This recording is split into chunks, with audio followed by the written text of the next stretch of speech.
querido y gran amigo, extraordinario liberal y presidente de la Asociación de Liberales del Uruguay.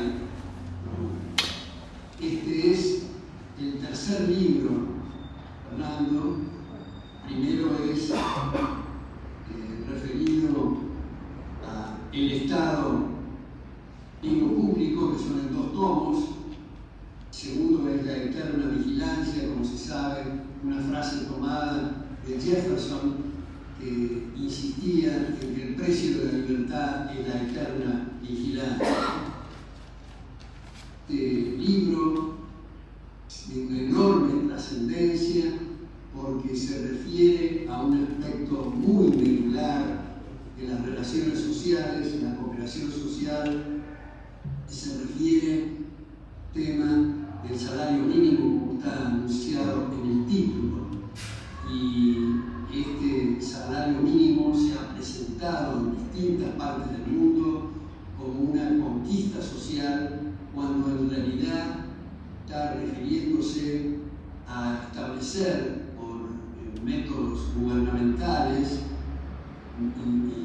interferencia gubernamental, un salario que es superior al salario del mercado. ¿Qué diablo quiere decir el salario del mercado? Quiere decir que está establecido por las tasas de capitalización, es decir, maquinarias, herramientas, instalaciones, conocimiento relevante que hace de apoyo logístico al trabajo para aumentar su productividad o su rendimiento. Esa es la única diferencia entre los salarios de Uganda y los salarios de Canadá. No por voluntarismo y no por deseo de los políticos de establecer salarios más altos, sino que se debe exclusivamente a esas tasas de capitalización, para lo cual, para maximizar esas tasas de capitalización, se necesitan marcos institucionales civilizados, respeto principalmente a aquella institución clave que es la propiedad privada. A veces se ha dicho, bueno, esto de los salarios y el nivel de vida depende de los recursos naturales. En absoluto. Tomemos el caso de Japón, que es un cascote, que el 20% es habitable, o tomemos el caso de Suiza, que no tiene recursos naturales, y tomemos el caso de África, que concentra los mayores recursos naturales del planeta, y sin embargo, salvo Sudáfrica, la mayor parte de los países padecen una miseria escandalosa. De manera que si fuera por el voluntarismo, podríamos decretar que todos ganamos $1.000.000 mensuales, pero todos vamos a estar desempleados. Los que más sufren esta situación son los que más necesitan trabajar, son los marginales, son los más necesitados, son los vulnerables. Si el salario mínimo, digamos, el gerente de finanzas, el de personal, el gerente general, el gerente administrativo, etc., no se entera del problema, a menos que el salario mínimo supere el salario de ellos. Si supera el salario de ellos, ellos sí se van a enterar porque van a estar desempleados.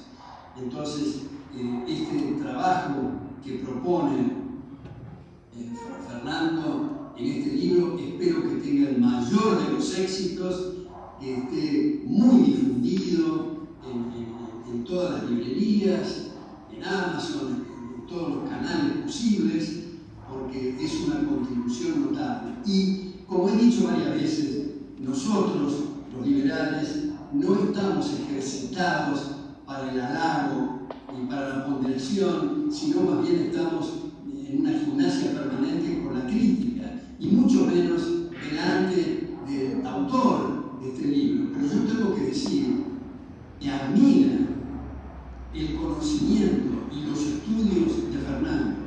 Le deseo el mayor de los éxitos, no solo con el libro tercero que ahora publica, el tercer libro, sino en sus faenas en la Asociación de Liberales del Uruguay, que está haciendo una tarea fenomenal. Y esto va a tener una enorme repercusión, no solo en el Uruguay, sino en toda la región. Y creo que en el mundo hispanoparlante. En España sé, a través del foro que estoy, como comenté, este libro de Fernando, están muy interesados en su difusión y en su lectura. De manera que no tomo más tiempo, solo de nuevo deseo el mayor de los éxitos, y si ustedes han seguido seguramente en los programas de radio y las disertaciones de Fernando, los estudios que hay atrás de sus manifestaciones son de una profundidad notable. Le mando un abrazo a Fernando y a cada uno de ustedes.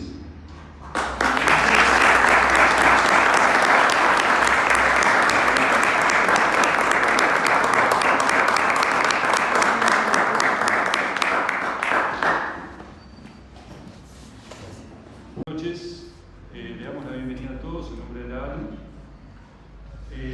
Bien, lo que nos convoca es el libro de Fernando, Iván 3. Cuatro libros. La verdad, una productividad impresionante. Bien, voy a hacer un poco un adelanto nada más, va a ser el que va a hablar. En los últimos 100 años de historia, la constante ha sido el crecimiento de la burocracia, eso sin duda. El gasto público, los déficits, la deuda, el mal llamado estado de bienestar. Estamos sin duda en un momento crítico. Ha crecido tanto esto que ya no hay mucho margen para seguir, ¿no? Es necesario comenzar cambios. Es necesario empezar a revertir esta realidad. Y el libro de Fernando va en ese sentido.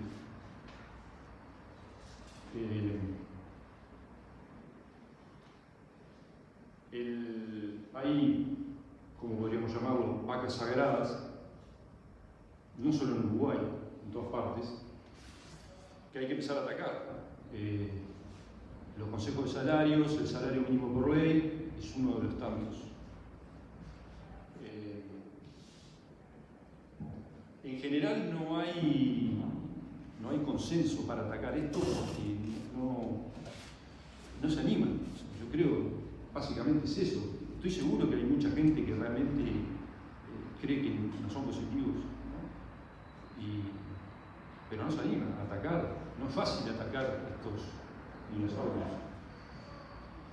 El salario es un tema delicado, es un tema sensible, obviamente, ¿no? Y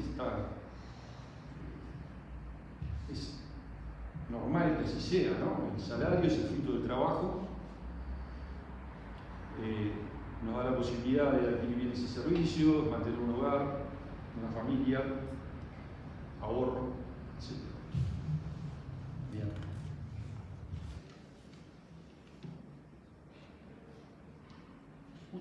Creo que justamente por ser un tema sensible, hay colectivos que tal vez dentro de, en parte de la ignorancia, también a sabiendas que están haciendo daño, han llenado la cabeza de la gente con verdades, con mentiras y medias verdades.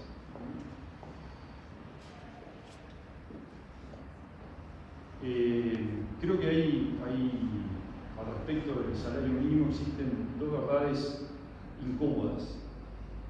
Primero, el salario es un precio más dentro de la economía, punto. Y se rige bajo los mismos parámetros de la oferta y la demanda que se rige cualquier otro bien o servicio. Dos, no existe ni el salario digno ni el salario mínimo. Son solo excusas para justificar el intervencionismo en las relaciones laborales. Voy a dar dos ejemplos de las consecuencias del salario mínimo por ley. Consideremos una empresa X que tiene 10 empleados ganando cada uno 10 pesos. Ok, viene el Estado y dice, bueno, 10 pesos es muy poco, le tiene que pagar 13 pesos. Es por ley, hay que cumplir. Ok. se reúne el dueño de la empresa, hace los números, o los dueños, y dice, nosotros vamos a pagar 10 pesos. Pero es por ley, hay que cumplirlo. Ok, perfecto. A partir del mes que viene, todos van a ganar 13 pesos. Hay dos que van a ir a la calle, porque la ecuación se tiene que cumplir. Se puede pagar 10 pesos. Se cumplió la ley, el salario mínimo, desocupación, la consecuencia es la desocupación, el aumento de la desocupación. Y el segundo, si el salario sería una cuestión de voluntarismo o de leyes, pondríamos el salario mínimo en 150.000 pesos y se terminan los problemas. ¿Cuál sería la consecuencia? Y el 85% de las empresas quebrarían, tal vez el 90%. Desocupación, 90%. En este absurdo, en este segundo ejemplo del absurdo, se puede notar claramente, ¿no? Los perjuicios que traen, por lo menos en primera instancia, ¿no? Los perjuicios que trae el controlar el precio del salario, en realidad es eso, ¿no? Bien.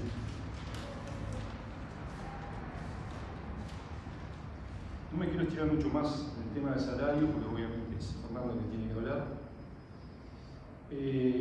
Para terminar, un tema que para mí es de suma importancia, que es uno de los aspectos principales, porque la gente ha avalado lo que estamos viviendo hoy, ¿no?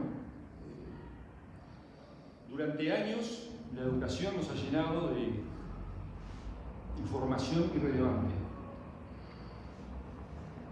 Y lo importante y lo básico, que es entender que vivimos desde que tenemos uso de razón hasta que morimos en una economía de mercado. Y la mayoría de la gente no conoce cómo funciona. Eso lo que genera es conflictos, muchos conflictos. Bien, para terminar, una reflexión. La batalla por las ideas recién empieza. Está todo por hacer. Este libro, Fernando, va en ese sentido. El cambio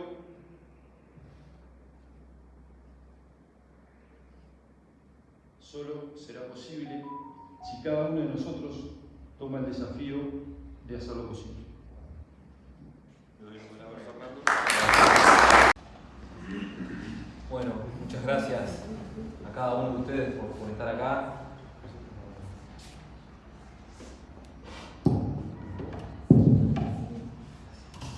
Muchas gracias a cada uno de ustedes por venir, por nuestra presencia. La verdad que para la Asociación de Liberales del Uruguay es un inmenso placer, primero, ver esta sala repleta.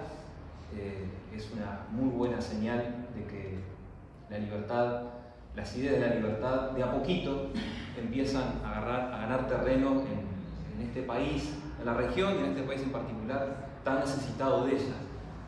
Gracias, Horacio, Bastión de la ALU, por tus palabras.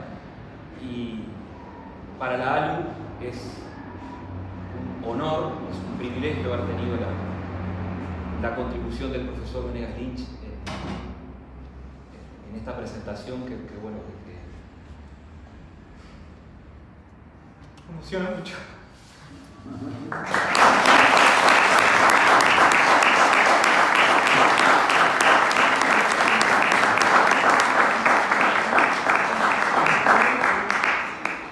Bueno, ¿cómo lo mismo?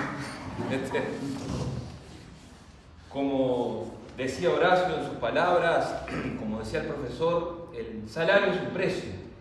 Es uno de los tantos precios que tiene la economía, y toda la economía se basa en un sistema subjetivo de valoraciones, en donde precisamente los precios se forman a partir de las preferencias de cada uno, de los intercambios, que para ello es necesario entender lo que es la praxeología, la acción humana. No basta con ser un erudito, o no es necesario, mejor dicho, ser un erudito de las matemáticas para entender estas cosas, es comprender lo que Mises, en su Tratado de Economía de principios del siglo XX, hablaba, precisamente tituló su obra La acción humana.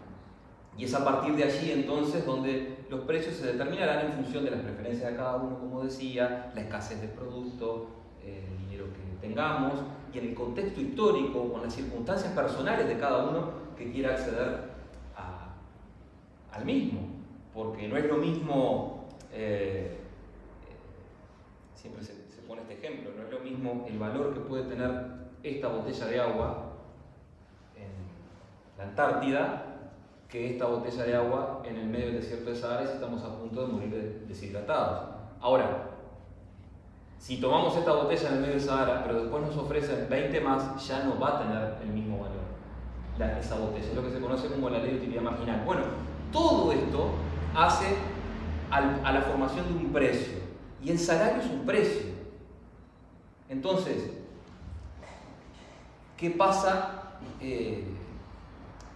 con esta situación que vivimos, ¿no? El Estado interviene, ese maldito intervencionismo estatal, que es una fábrica inagotable de generación de miseria, en donde viene un político de turno y dice, en una suerte de una megalomanía asombrosa y mentirosa, y nos dice, bueno, está bien lo que decía Horacio, ¿no? Mire usted el precio de mercado, porque el salario se mide en función de la productividad. El precio de mercado es 10, bueno, sí, pues usted mire, es muy poco y yo quiero quedar bien con la barra, así que a partir de ahora va a pasar esto, en desempleo. El salario mínimo, los consejos de salario son una fijación de precios. Y sabido es que la fijación de precios, tanto máximos como mínimos, genera escasez. Pasó en la pandemia con los controles de precios con el alcohol en gel. A ver, hay un libro que se llama 4000 años de controles de precios donde ya da la prueba de que esta receta no funciona. Sin embargo, lo vimos en Argentina, acá en el barrio nomás, brigadas de políticos, de militantes, clausurando comercio, echándole la culpa a los malditos empresarios que querían aumentar el precio del alcohol en gel y que lo hacían accesible para la gente. Bueno, ¿qué generó eso? Escasez. Resulta que no había más alcohol en gel en las góndolas. ¿Y por qué? Bueno, porque la señal que se da en el sistema de precios es a quien produce el alcohol, dice, bueno, señor, mire, usted no produzca más porque sabe que el gobernante de turno le está topeando las ganancias, entonces no hay estímulos a la producción, la oferta está topeada, hay escasez. Entonces después empiezan los mercados negros, ¿no? Que en definitiva son benefactores sociales, pero toda esa necesidad de tener que andar haciendo tejes y manejes son producto, una vez más, de la intervención estatal. Bueno, con el precio mínimo pasa lo mismo. ¿Qué es lo que dice el Estado? Dice, bueno, señor, usted no puede contratar a determinada persona si no es pagándole esta suma. Está prohibido pagar menos. ¿Qué es lo que va a pasar entonces? Va a haber escasez de empleo, va a haber desempleo forzoso. Ahora, esa fijación del precio mínimo va a hacer que el vendedor no pueda vender el producto. ¿Por qué? Porque está por encima del precio del mercado. Y trasladando esto al mercado laboral, ¿qué es lo que pasa? Y bueno, el salario mínimo, los consejos de salario, yo había traído la ley 10.449 impresa, que es la ley que consagró el salario mínimo del año 43. Consagró el salario mínimo en el artículo 3 y reguló los consejos de salario en el artículo 5 y siguientes. Y lo había traído para hacer simbólicamente esto de dejar la mochila, y era romperlo en pedazos y decirle que eso es pura basura, bullshit, ¿no? No sirve para nada, es una fuente inagotable de desempleo. ¿Y por qué? Bueno, ¿a quién afecta toda esta situación? Quizá cualquiera de los que estamos acá presentes no. ¿Y por qué? Bueno, porque mal o bien todos calificamos, tenemos cierta productividad que nos permite que el problema del salario mínimo no nos afecte. Ahora, ¿genera desempleo en quién?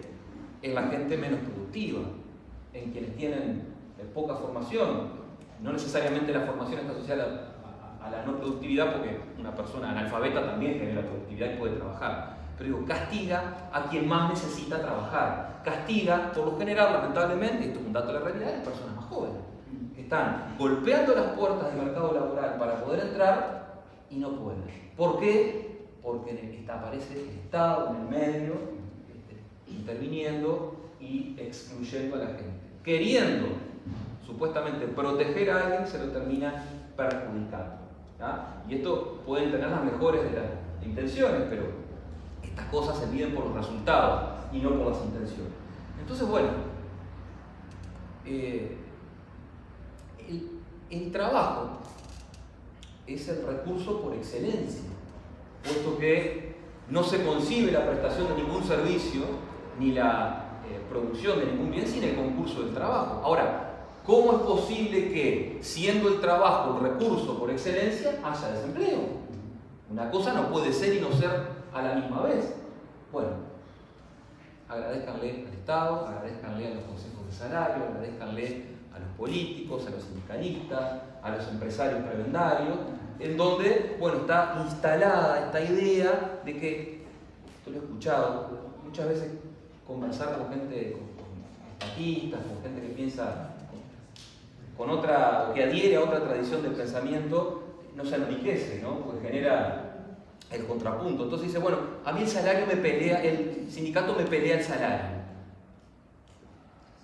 ¿Y qué es pelear el salario?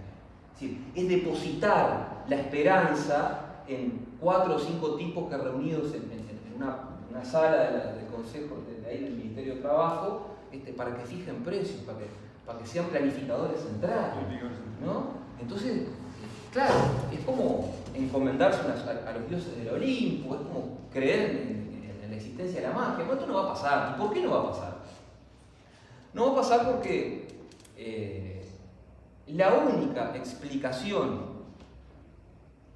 repito y subrayo, destaco en negrita, la única explicación, la única razón que permite que el nivel de salarios en un país crezca, así como la posibilidad de generar empleo, es el aumento de las tasas de capitalización. ¿Qué son las tasas de capitalización? Bueno, son maquinarias, instrumental tecnológico, logístico, que sirve de apoyo al trabajo. Entonces, como siempre dice el profesor Venegas Lynch, no es lo mismo arar la tierra con las uñas que hacerlo con una máquina de última generación. ¿Por qué los salarios en países con altas tasas de capitalización son más altos que los de países de baja tasa de capitalización? Pongamos este ejemplo, es decir, y piensen en un sanitario con su valijita de herramientas, ¿no? El mismo trabajo que hace acá, está por una cañería, cobra X. Ahora va a ser el mismo trabajo, por la misma caja de herramientas, a países con altas tasas de capitalización, pensemos Irlanda, Australia, no sé, y va a ganar 10 veces más. ¿Por qué? ¿Y porque acá somos más amarretes? ¿Y en Irlanda o en Australia son más generosos? No. El nivel de capital acumulado que hay en esas sociedades con altas tasas de capitalización, indefectiblemente, por defecto, hace que necesariamente se pague más. Entonces, acá seguimos con esa idea, lamentablemente, de que nos tiene de combatir el capital, bueno, la marcha peronista, lo mismo acá, ¿no? Uno escucha cada cosa, pero bueno, a veces la ignorancia también es una lección. Pero sin duda. Es una lección. Y todo esta maraña regulacionista que tiene el Uruguay en materia laboral hace que, a ver, pensemos esto. En el 2020, el 13 de marzo del 2020, cuando se decretó, cuando se promulgó el decreto de la emergencia sanitaria, gracias, ahí surgieron datos alarmantes en materia laboral. Con esto quiero decir que esta es la prueba de que el proteccionismo laboral no sirve para nada. Asistimos a un fenómeno de 15 años, hasta el 2020, en donde las regulaciones, el proteccionismo aumentaba. ¿Qué fue lo que pasó? A marzo del 2020 teníamos 8,6% de desempleo en el Uruguay y 400.000 personas trabajando en negro. Con una coyuntura histórica. Además, con los precios de los commodities por las nubes, bueno. Argentina con las restricciones. Exactamente. Entonces, bueno, como no era que el proteccionismo sirve para el proteccionismo laboral, toda la legislación sirve para generar empleo. Bueno, no, la prueba, la evidencia empírica, la realidad, que es la única verdad, demostró lo contrario. Ahora, es muy loco, ¿no? Porque todo esto toda esta legislación laboral que tenemos está absolutamente enemistada con la generación de empleo. Hoy los incentivos que da nuestra legislación son a volar por debajo del radar. Es decir, el trabajo negro, total o parcialmente, el parcial es, bueno, creo que más de uno de nosotros conoce casos, yo estoy cansado de verlo en el ejercicio de la profesión, decir, bueno, mirá, vas a ganar 40, primero que te voy a aportar 20, porque si no, no te puedo contratar. Bueno, entonces, es la flexibilización de hecho que el empleador y el trabajador encuentran como punto de conexión para poder trabajar en un caso y contar con el concurso de trabajo en el otro para la tarea. Ahora, esto le implica convivir con el riesgo al empleador, ¿no? Producto de la rigidez de la legislación laboral. Entonces, es muy importante que se generen los marcos institucionales que nos permitan generar condiciones favorables al empleo. Es decir, dicen, sí, porque los capitales, golondrinas que se van, ¿cómo que dicen? La fuga de capitales, bueno, una sarta de disparates más. El capital no tiene patria. El capital va a desembarcar donde lo traten mejor, donde existan marcos institucionales razonables, amigables, que permitan todo esto que hablaba hace un rato. Es decir, si no conjugamos el trinomio trabajo, ahorro, inversión, no vamos a salir de esta zona de grises en la que lamentablemente vive el país. Si no hay capacidad de ahorro en la gente, no va a haber posibilidad de inversión.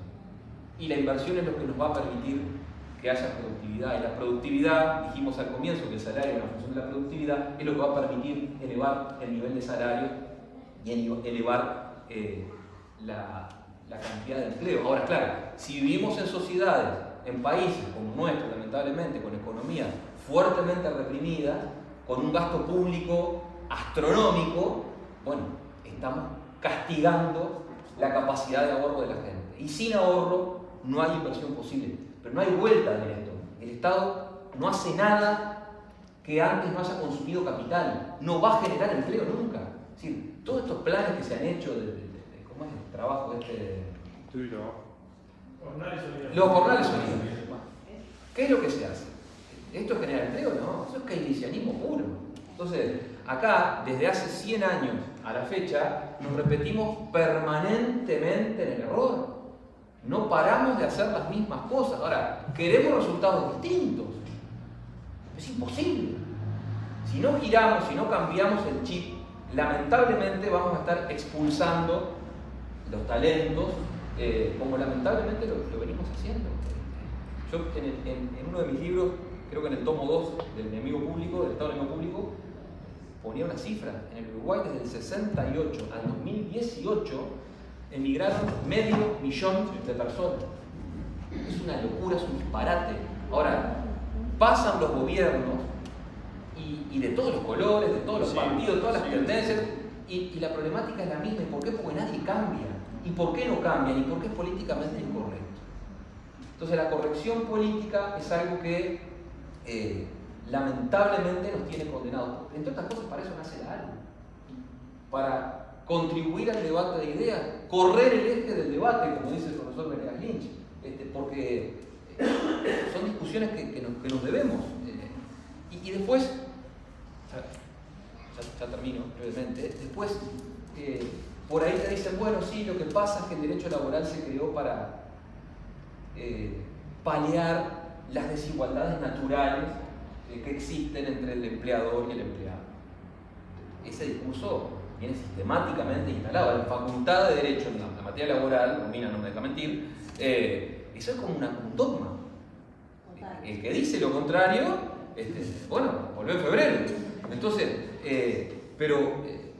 eso está asociado a lo que se conoce como el darwinismo social, que el más fuerte se come el más débil, ¿no? Pero en realidad, en una economía abierta, en una economía libre, en realidad el más fuerte, aún sin proponérselo, persiguiendo su propio interés y siendo exitoso, porque, hago una pequeña digresión, la única obligación o responsabilidad social que tiene cualquier empresa en este país, en el mundo, es hacer plata. No quedar bien con dando plata por allá y poniendo plata para acá. No, tienen que hacer plata, tienen que ir bien. ¿Por qué? Porque de esa manera, sin proponérselo, van a estar ayudando a los más débiles vía que el aumento de las tasas de capitalización. Ahora, claro, si nosotros partimos de la base que el empresario es un maldito devorador de esfuerzos y energías de los pobres trabajadores y la plusvalía y estos disparates que uno tiene que escuchar, a ver, toda esta teoría del objetivo del valor y demás ya Menger la destruyó a fines del siglo XIX. Esto es una discusión que debería estar superada en el mundo. Y dale, con los atrás, seguimos. Bueno, así estamos, ¿no? Entonces, bueno, miren esto decía Mises, es un breve extracto que me pareció muy sabio. Primero, solo en función de la productividad, entonces es que se va a determinar la remuneración de un trabajador, no en la cuenta bancaria o el poder que tenga el empleador de negociación, porque ¿cómo hacemos con un pobre trabajador frente a una gran cadena de supermercados? No sé cómo va a negociar el empleo. No. Las tasas de capitalización, la productividad que va a determinar el salario. Punto. No hay necesidad de intervenir. Y corto, antes de venir estábamos con Bernardo, hablando por la inicio. Y estamos hablando de algo muy interesante que es otra de las partes de esto, ¿no? ¿A quién beneficia realmente el salario mínimo por ley y toda esta tripartita? Dentro de un rubro, ahí tenés las empresas grandes, muy grandes, las medias y las chicas. En ese mismo rubro es imposible equiparar el salario que puede pagar una empresa que de repente tiene 300 trabajadores y de repente exporta, no sé lo que sea, al de más abajo, que tiene 5 empleados y apenas da. Pactan salario mínimo por ley los de acá arriba, atan la vaca y matan la competencia. Porque este no puede pagar ese salario. Pero esto es un ejemplo terrible. Pero una de las grandes cadenas de supermercados, piensen cualquiera, la que se venga a la mente, y ahora hagan el ejercicio de viajar a mi ciudad, a Fray Bentos, en el almacén de la esquina, y se le aplica el mismo laudo que para los grandes. ¿Cómo hace? Es imposible generar ese empleo. Entonces, jugamos a la chique, como decía Menotti, ¿no? No, que quería contratar más gente, me compro un problema, no puedo, ¿sabes qué? No creen. O mercado negro o el trabajo informal. Miren, decía un hombre faro, como fue Ludwig von Mises, decía, los salarios y jornales no dependen de decisiones arbitrarias. En el mercado de trabajo, la cantidad y calidad de la obra se aprecia en relación con el importe que los consumidores estén dispuestos a pagar por el producto. El pago de jornales y salarios no es un favor del patrón, sino una transacción comercial, la adquisición de un factor de la producción. El asalariado depende, igual que los capitalistas, los industriales y los agricultores, de la arbitrariedad de los consumidores. ¿Qué dice Mises con esto? ¿Quién paga el salario? El salario no lo paga el empleador. El empleador lo que hace es pagar el cheque, firmar el cheque, depositar la plata en la cuenta bancaria o entregarle la plata en mano al trabajador. El salario lo paga el consumidor. Cuando ese comercio se somete al voto del soberano de la economía, que es la gente, que es lo mismo que decir el mercado, porque existe esa falacia también de que los mercados son 5 tipos de traje y corbata reunidos en torno a una mesa como esta y lucubrando cómo nos van a joder la vida. No, es al revés. Es el Estado el que representa esa figura. Pero son los consumidores. O sea que si el consumidor no me elige con sus abstenciones, no habrá empleo posible, no habrá empleo pago de salario posible. Bueno, de todo esto y alguna cosita más hablamos en el libro y también discutimos en la ALU, intercambiamos de estas cosas. Simplemente en el cierre decirles que esto forma parte obviamente de uno de los objetivos de la ALU, que es contribuir a la batalla cultural y a la difusión del ideario liberal. Como dice Humberto Eco, no todas las verdades son para todos los oídos. Hay que animarse a dar esta batalla, hay que animarse a ir contra la corrección política, so pena muchas veces de ser descalificados, injuriados. A mí me da gracia cuando uno defiende todas estas cosas, ¿no? Y en las redes te tildan de facho. Entonces, claro, pues, reitero lo que dije hace un rato, la ignorancia también es una elección. Pues, una elección, una cómoda elección. Porque si alguna vez alguien estudió en el liceo la doctrina del fascismo de Mussolini, Mussolini decía todo en el Estado, nada fuera del Estado, nada contra el Estado. Ahora los liberales que estamos en contra del Estado somos los fascistas. Me parece que están en otro lado. Pero bueno, miren, Henry Hazlitt es el autor de un librazo que se llama La economía en 5 lecciones. En una lección, perdón. Gracias. Estuvo en Uruguay hace muchas décadas y bueno, escribió un ensayo que hicimos a su vez, si lo buscan en el Instagram de Algo está, que dos de nuestros miembros, Diego Andrés Díaz y Jorge Borlandelli, hicieron un intercambio muy fructífero, muy bueno, que se los recomiendo, a propósito de ese ensayo de Hazlitt. Pero mire lo que decía Hazlitt a propósito de todo esto que estamos hablando hace 60 años. Estamos recibiendo varios acosos y molestias, por lo que principalmente arriesgamos es simplemente nuestra popularidad, el peligro de que nos llamen con nombres desagradables. Tenemos el deber de hablar con más claridad y valentía, de trabajar duro y seguir luchando esta batalla mientras tengamos la fuerza en nuestras manos. Los tiempos exigen valor, los tiempos exigen trabajo duro, pero si las demandas son altas es porque lo que está en juego es aún mayor. Son nada menos que el futuro de la libertad, que significa el futuro de la civilización. Que así sea. ¡Viva la libertad!